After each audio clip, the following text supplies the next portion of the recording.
6 men just killed 40, 0 casualties. The Pentagon said it was impossible. They were wrong. You think you know the Vietnam War? Helicopters, napalm, search and destroy 500,000 American soldiers with unlimited firepower. But here's what they don't tell you. 100 Australians were doing what thousands of Americans couldn't. Not because of better weapons, not because of bigger budgets, because of something the Pentagon couldn't buy and couldn't copy. They moved through the jungle like ghosts. They hunted enemy commanders for weeks before striking, and when they ambushed, the fight lasted 15 seconds. The Americans watched, they studied, they tried to replicate it, they failed. Why did one elite force achieve kill ratios of 30-1 while another struggled to find the enemy at all? What did the Australians know that a superpower didn't? And why did a captured Viet Cong officer write in his diary, "They are not human. We cannot fight them. We can only hide. Stay until the end," because you're about to see what happens when discipline beats technology, patience beats aggression, and silence becomes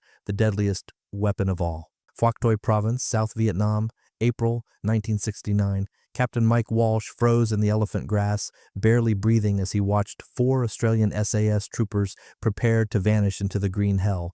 They moved like something that evolution had spent millennia perfecting. Every gesture calculated, every breath measured. No words passed between them, only hand signals so microscopic that Walsh had to strain his eyes to catch them despite being less than 5 meters away. One operator adjusted his webbing with movements so deliberate it looked like slow-motion footage, each finger placement precise enough for surgical theater. Another ran his hands across his L1A1 rifle in a ritual that required no visual confirmation, muscle memory guiding every check. Walsh had embedded himself with the Australian Special Air Service Regiment for 14 days as part of an American Special Operations Assessment Team dispatched directly from the Pentagon. His mission brief was unambiguous and came with the weight of generals' reputations behind it. Observe everything, learn their secrets, figure out how to replicate their impossible success rates. The brass wanted answers about why these tiny Australian patrols were posting elimination ratios that made American after-action reports look like fiction. 10 enemies eliminated for every Australian casualty, 20-1 in some operations, occasionally numbers so extreme they triggered automatic credibility reviews. He had sat through their briefings, copied their tactical procedures into 3 notebooks, interviewed officers until his pen ran dry, but watching them operate in actual combat conditions revealed something that no briefing room could capture. The lead scout, a weathered corporal from Perth with a gaze that seemed to penetrate solid matter, made eye contact with Walsh and delivered the smallest possible nod. Then the patrol dissolved into the jungle as if they had never existed in physical form. One heartbeat they occupied space, the next heartbeat they were gone without disturbing a single leaf or snapping a single twig. The green curtain swallowed them completely. Walsh counted to 30 by his watch, then attempted to follow the path they had taken into the undergrowth. His second step produced a sound that shattered the cathedral silence like a grenade detonation. A dry branch cracked under his boot with a report that seemed to echo for kilometers through the humid air. The Australians had already moved 300 meters ahead by that point, rendered completely invisible by skills that Walsh was beginning to suspect could not be taught through any conventional training program. Back at the forward operating base that evening, Walsh would type a single sentence into his classified assessment that would circulate through Pentagon corridors for years afterward. American forces can purchase their weapons, copy their load-bearing equipment, memorize their standard operating procedures, but we cannot acquire what makes them effective because it cannot be bought or borrowed.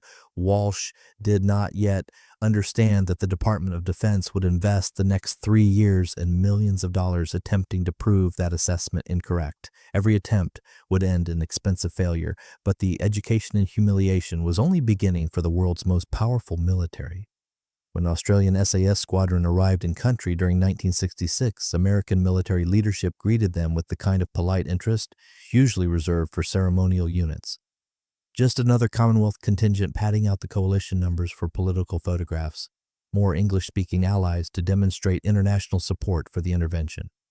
The Australians deployed 120 operators to a theater consuming 500,000 American personnel in an escalating commitment that showed no signs of plateauing.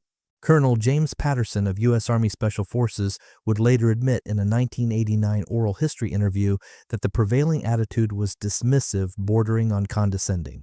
The brass appreciated the gesture from Canberra, but the unspoken question in every planning meeting was simple and brutal. What possible operational impact could 100 men achieve when we are deploying entire divisions with thousands of soldiers and unlimited air support? Nobody asked it with deliberate malice, but the skepticism was impossible to miss in briefing room body language. The Australian operational philosophy seemed quaintly outdated to American planners accustomed to industrial-scale warfare. 4 to 6 man patrols operating independently, reconnaissance missions extending 2 to 3 weeks without resupply, noise discipline so extreme it bordered on pathological obsession, 0 artillery on standby, air strikes only authorized under life-threatening circumstances. They demanded unit autonomy that gave junior non-commissioned officers more decision-making authority than American company commanders enjoyed. They rejected the multi-layered command structure that defined U.S. military operations. They employed tactics that contradicted every lesson American forces had learned since the Second World War.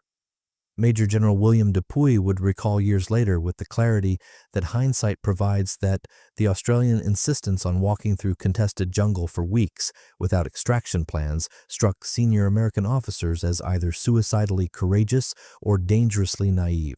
In 1966, nobody could determine which assessment was accurate, and the betting pools leaned heavily toward the latter. Briefing officers privately predicted the Australians would request evacuation within 60 days after taking catastrophic casualties. American doctrine in Vietnam was built on 2 foundational pillars that seemed unchallengeable: overwhelming firepower and helicopter mobility. Search and destroy operations designed to generate body counts as metrics. When ground forces made contact with enemy units, the response was automatic and massive. Artillery batteries fired hundreds of rounds into grid squares. Helicopter gunships saturated suspected positions with rockets and minigun fire. Fast-moving jets dropped high explosives and napalm to sterilize entire map coordinates. The philosophy was straightforward and reflected American industrial capacity. Bring such devastating firepower that enemy survival becomes mathematically impossible. The helicopter had revolutionized jungle warfare by making previously inaccessible terrain viable for large unit operations. American planners considered rotary wing aviation the decisive technological advantage that would win the war. Given that capability, why would any rational military force choose to conduct foot patrols through hostile territory? The Australians walked anyway, and more significantly, they hunted with predatory patience that Americans found incomprehensible. They did not conduct search and destroy sweeps with maximum violence. They tracked enemy units for days using indigenous techniques, studied movement patterns like naturalists observing wildlife, then struck with surgical precision before evaporating into the green darkness. Captain Bob Kearney of SAS attempted to explain the philosophical difference in terms that confused his American counterparts. SAS operators are not seeking fair fights with equivalent forces, he stated flatly.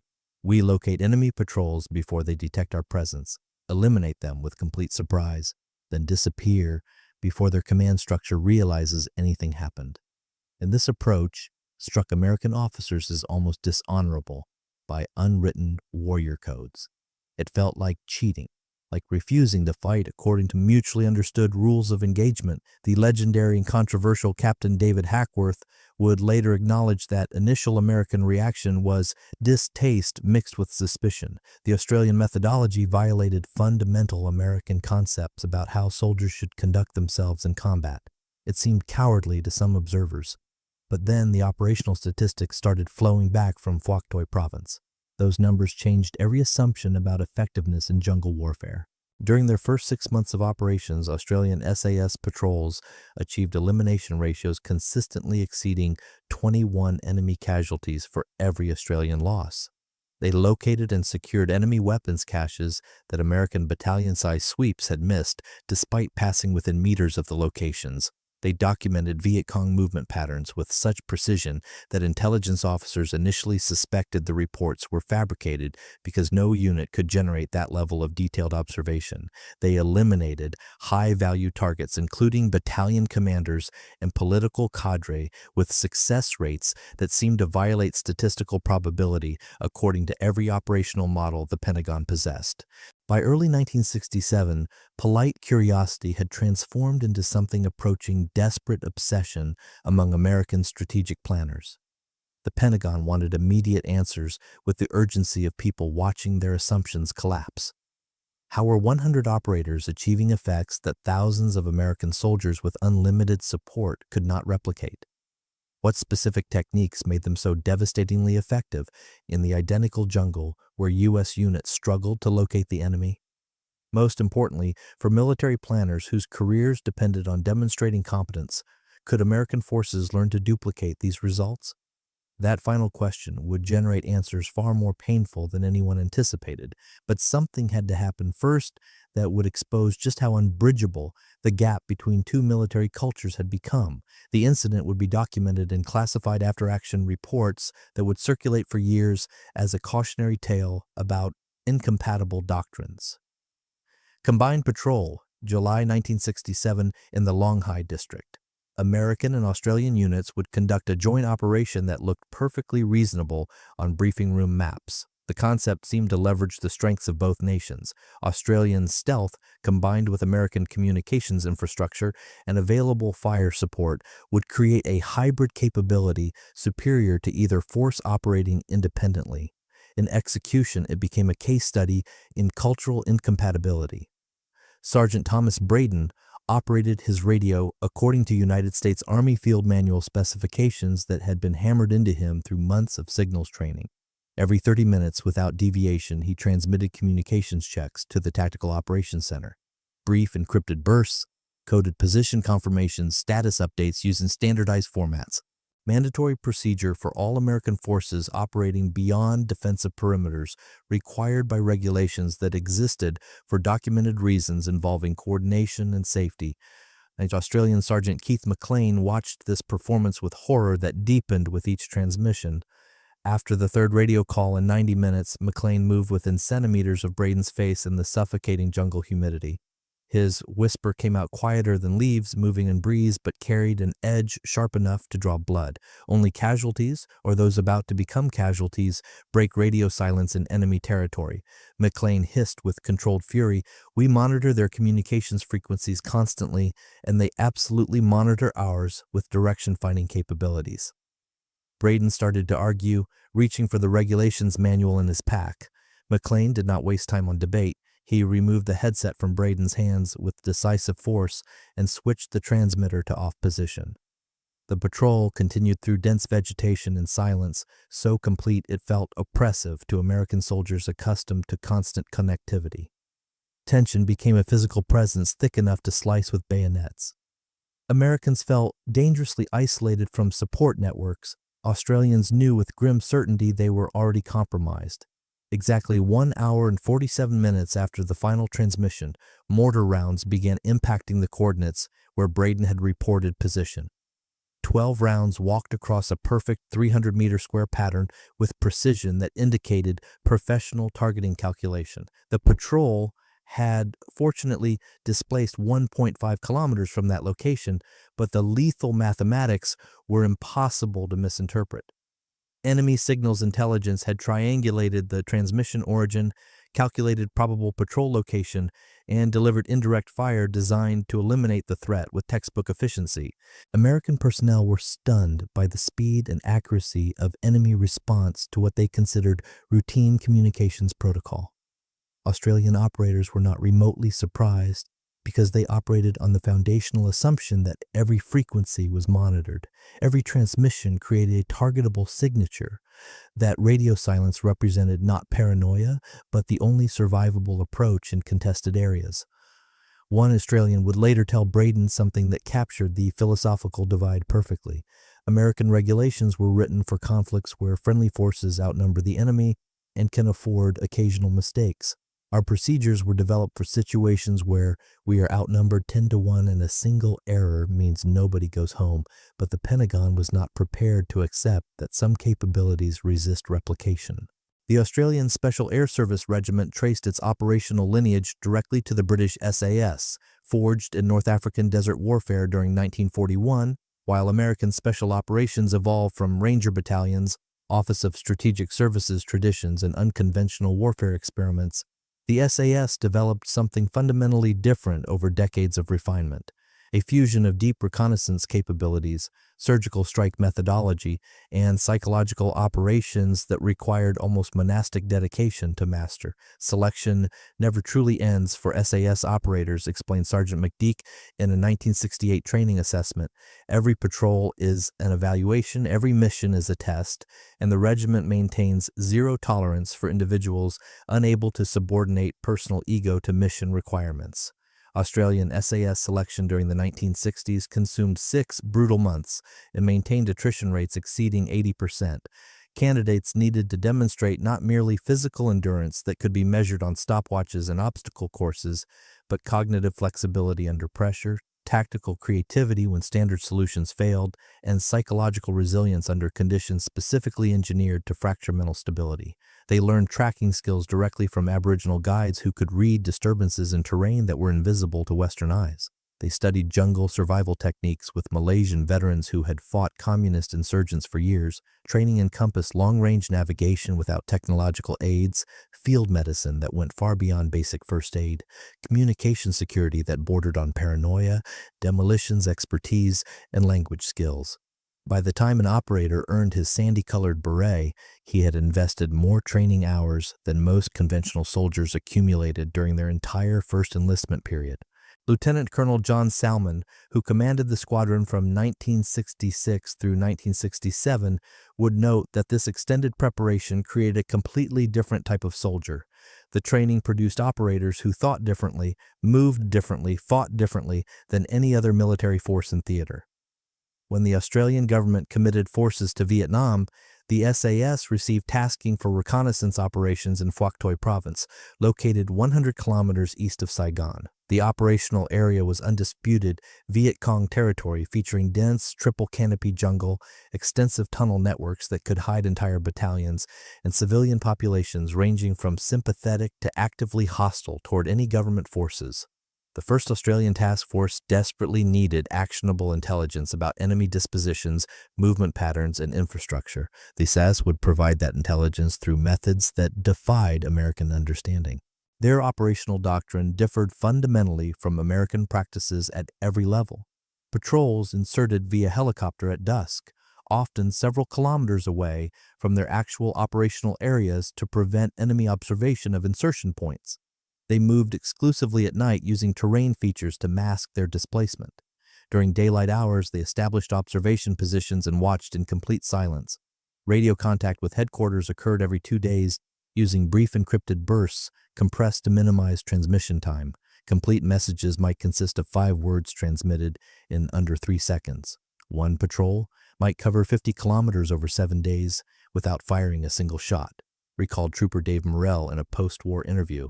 But during that week, we would map every trail in our sector, count every enemy patrol that passed within observation range, identify every supply cache, photograph every suspicious structure. Then, when intelligence determined the timing was optimal, we would establish an ambush position that would devastate an entire enemy unit in seconds. But American commanders wanted to understand the secret behind those devastating ambushes. The ambush became the signature Australian contribution to jungle warfare doctrine.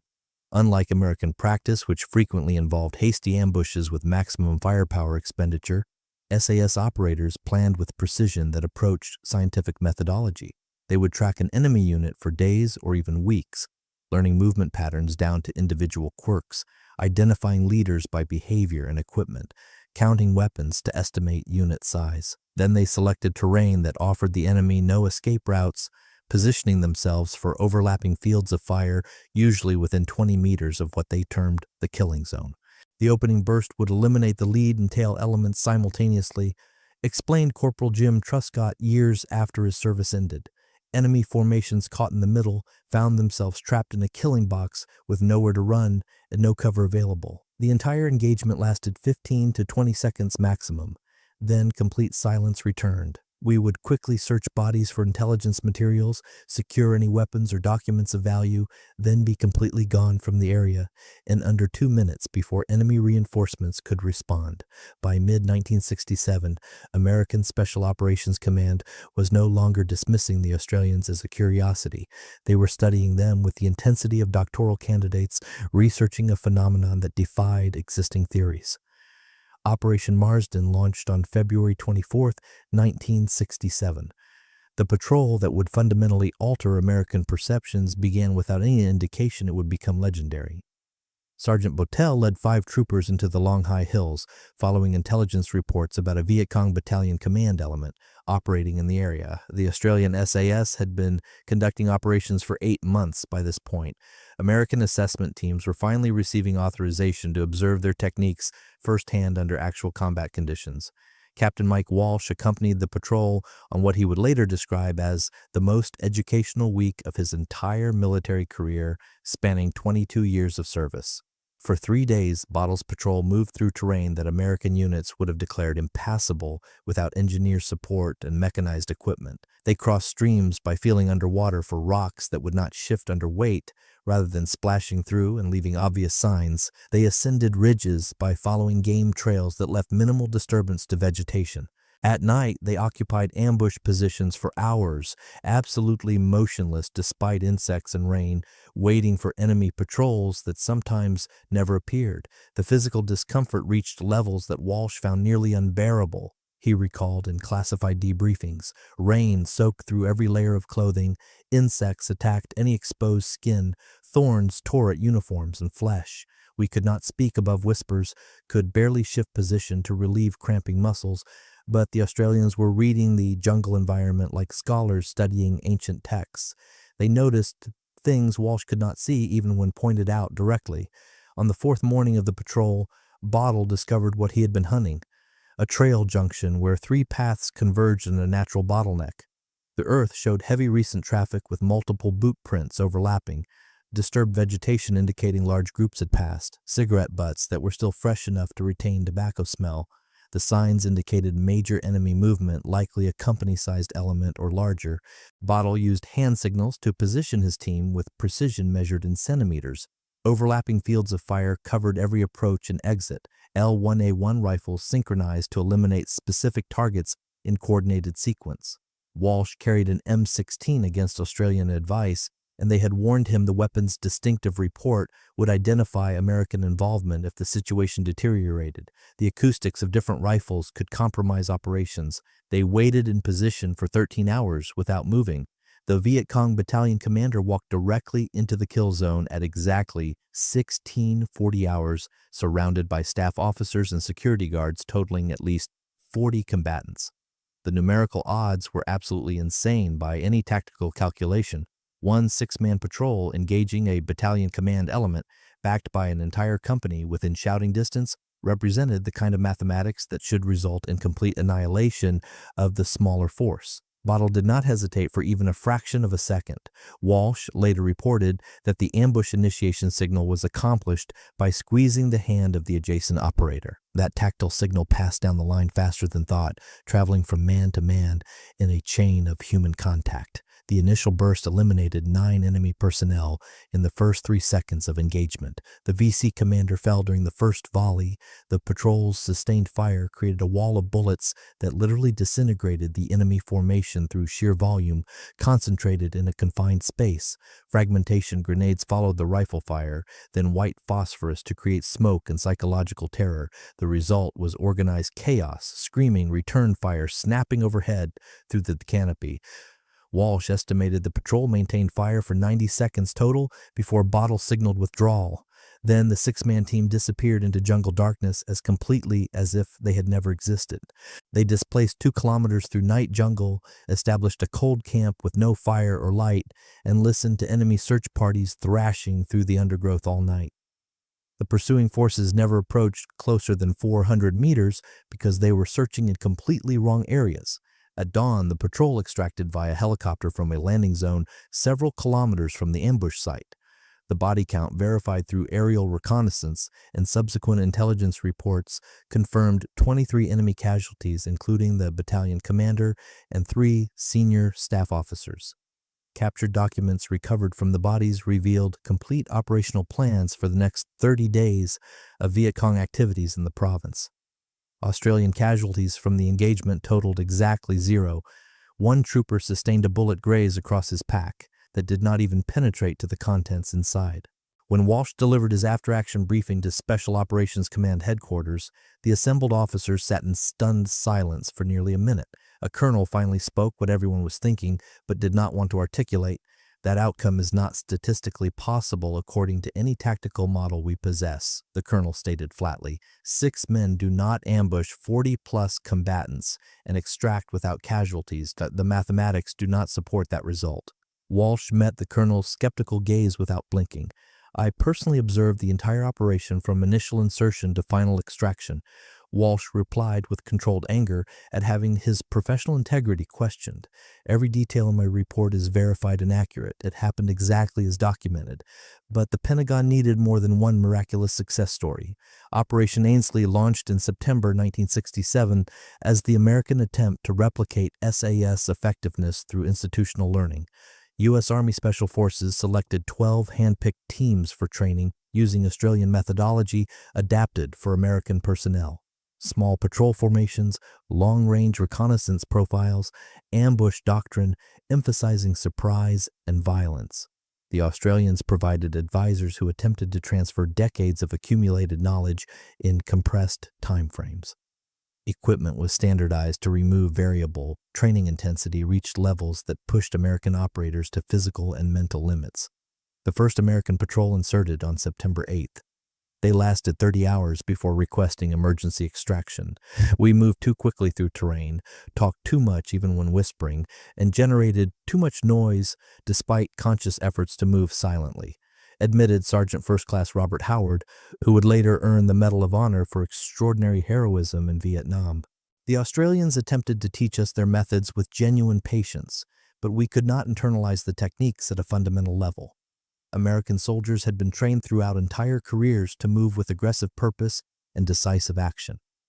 The SAS moved as if they were organic components of the jungle ecosystem itself. The patrol compromised its position through accumulated small errors, called for emergency helicopter extraction under fire, and barely escaped a pursuing Viet Cong force that had detected their presence through noise discipline violations.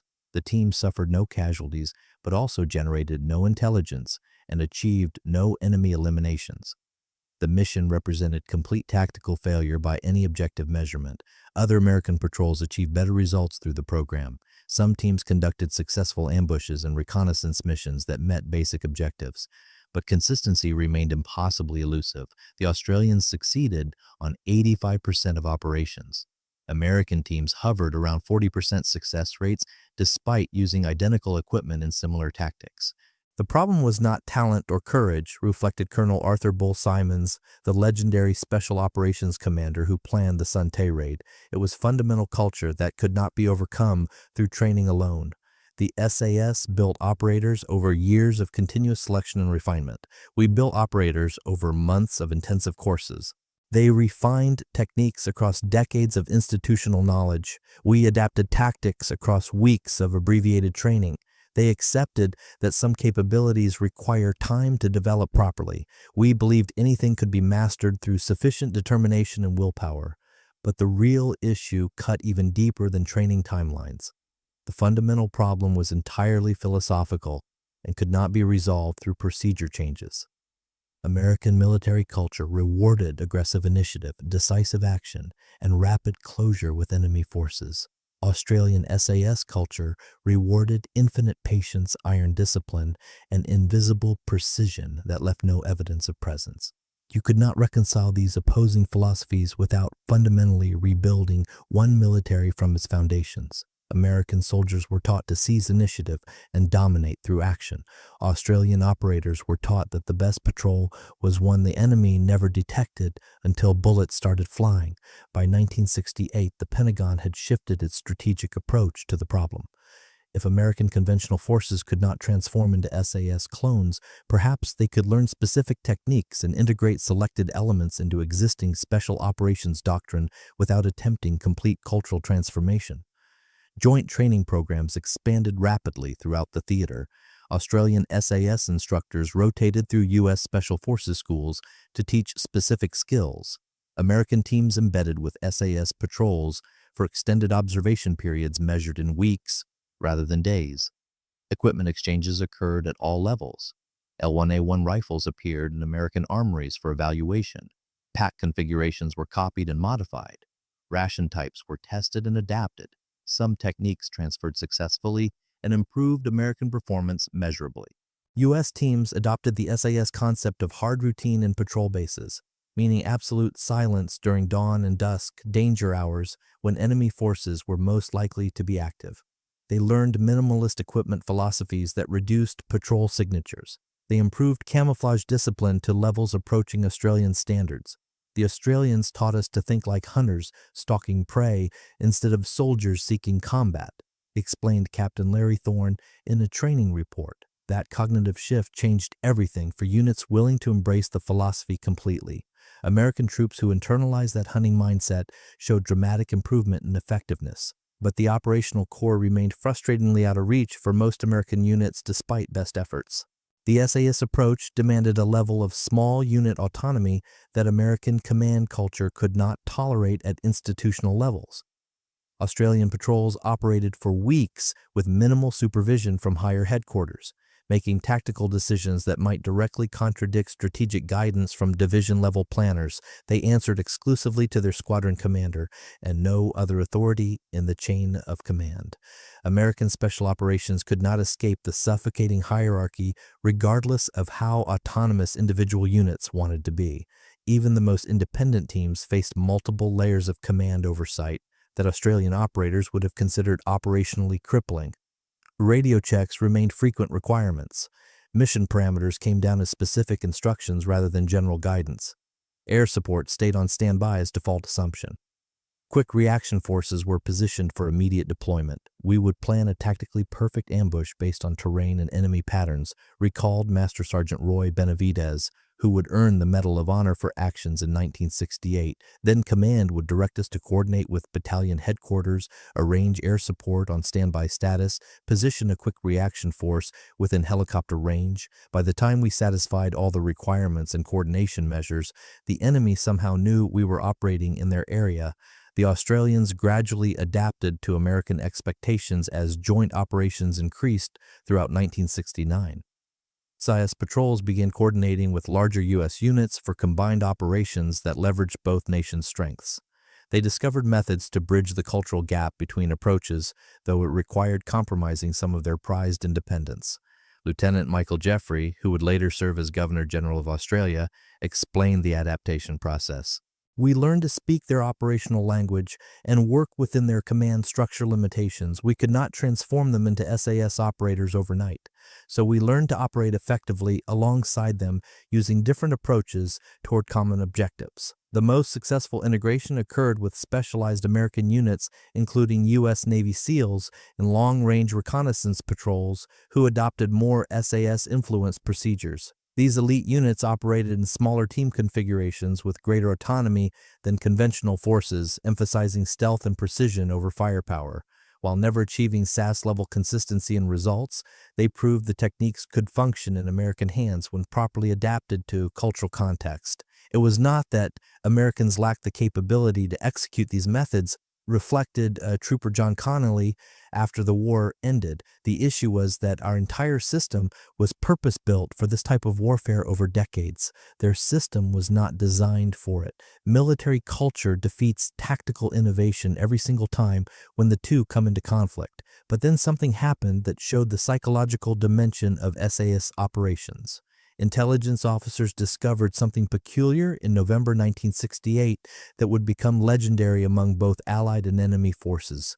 A Viet Cong supply cache in dense jungle remained completely undisturbed with all weapons, ammunition, and rice stores exactly where they had been positioned. But sitting prominently on top of the largest rice container was a pack of Australian cigarettes and a handwritten note in Vietnamese. The message was simple and psychologically devastating. We observed you hiding these supplies. We could have eliminated you at any moment. We are waiting for your return. The cache remained untouched by SAS operators as a deliberate psychological warfare operation. American doctrine would have called for immediate destruction through airstrikes or demolitions to deny enemy resources. The Australians recognized that destroying supplies was a tactical victory, but breaking enemy morale was a strategic triumph that would pay dividends for months. The Viet Cong unit responsible for that cache reportedly refused to conduct operations in that sector for 6 weeks, convinced that invisible Australian operators were watching from every tree and bush. This incident was not isolated. Similar psychological operations occurred throughout SAS operational areas with devastating effect on enemy confidence. Viet Cong forces began exhibiting signs of paranoia in regions where Australians operated, seeing threats that did not exist and hearing sounds that were imaginary. The fear became self-perpetuating as enemy units attributed every unexplained event to the phantom Australians. American forces suggested simply bombing the cache location and moving to the next objective. The Australians understood that fear was a more powerful weapon than any explosive could ever be. By leaving evidence of their presence without taking hostile action, they created uncertainty that paralyzed enemy decision-making far more effectively than elimination would have achieved. But tensions between Australian methods and American firepower doctrine would explode dramatically.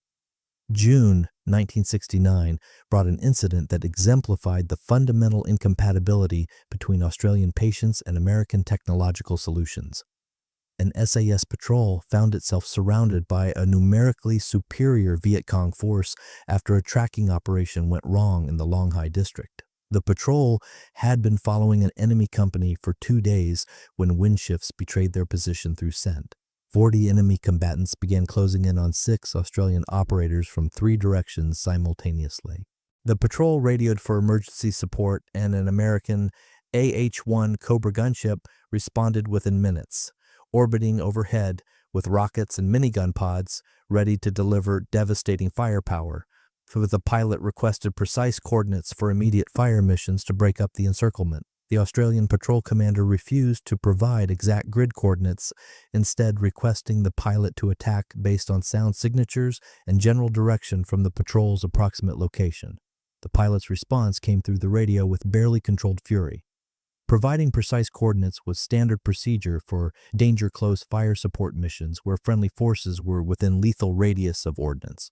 Operating without exact grids violated every safety protocol in the aviation handbook. The pilot accused the Australians of suicidal decision-making that would get everyone involved eliminated. The Australian reasoning was coldly logical despite appearing insane to American observers.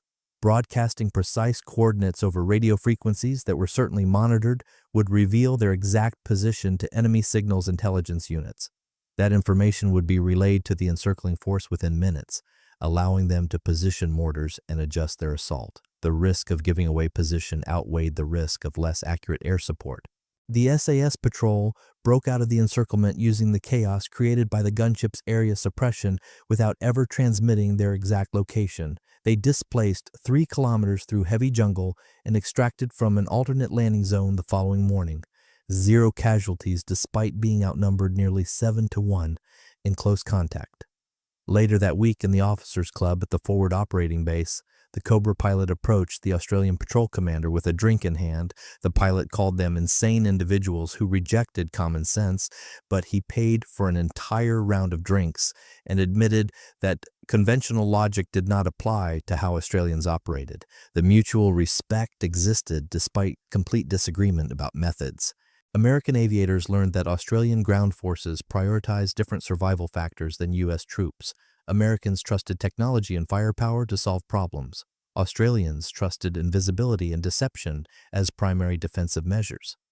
Neither side would ever fully understand the other's priorities, but the Australians were about to demonstrate their absolute peak performance. The Australian SAS reached their operational zenith during 1969 to 1970. Their elimination ratios consistently exceeded 25 to 1 during this period. They had perfected what intelligence analysts termed company killer ambushes, where small patrols systematically eliminated platoon and company-sized enemy elements with near-perfect precision and zero friendly casualties. Operation ESO launched in June 1969 and would become the textbook example of SAS methodology. A five-man patrol under Sergeant Keith Payne, who would later earn the Victoria Cross for extraordinary valor in a different operation, tracked a Viet Cong company through the long green jungle for 6 consecutive days. They mapped every campsite the enemy used, identified individual leaders through observation of behavior patterns and equipment carried, documented the unit's complete daily routine with such precision that intelligence officers initially suspected fabrication. On the 7th day, the patrol established an ambush position at a location where the enemy company habitually stopped for midday meals. The site offered no escape routes and provided overlapping fields of fire from elevated positions. The initial burst of fire eliminated 18 enemy combatants in the opening seconds of contact. The subsequent firefight lasted exactly 4 minutes according to patrol chronometers. Final count verified through body identification was 42 enemy casualties. Massive intelligence collection including documents and maps, and the now standard 0 Australian losses. Captain Walsh had returned to Vietnam for a third assessment tour by 1969, specifically to observe SAS operations again. His report called Operation ESO statistically impossible, according to every combat model the Pentagon possessed, but routine by Australian standards. They had transformed exceptional performance into standard operating procedure through relentless refinement. American forces continued attempting to match these results throughout 1970. U.S. Special Operations elimination ratios had improved notably through Australian training influence. Some long-range reconnaissance patrol units achieved 10 to 1 or occasionally 11 to 1 ratios, which represented significant improvement over earlier performance. The lessons were clearly producing measurable effects across American Special Operations community. We became considerably better at operating stealthily and planning ambushes with patience, admitted Colonel Bob Kingston in post-war analysis, but the Australians possessed stealth as an innate characteristic rather than a learned skill. We mastered techniques through study and practice. They embodied an entire philosophy that shaped every decision and action.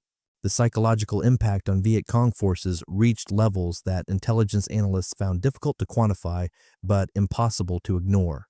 Australian patrols developed reputations for abilities that seemed supernatural to enemy combatants.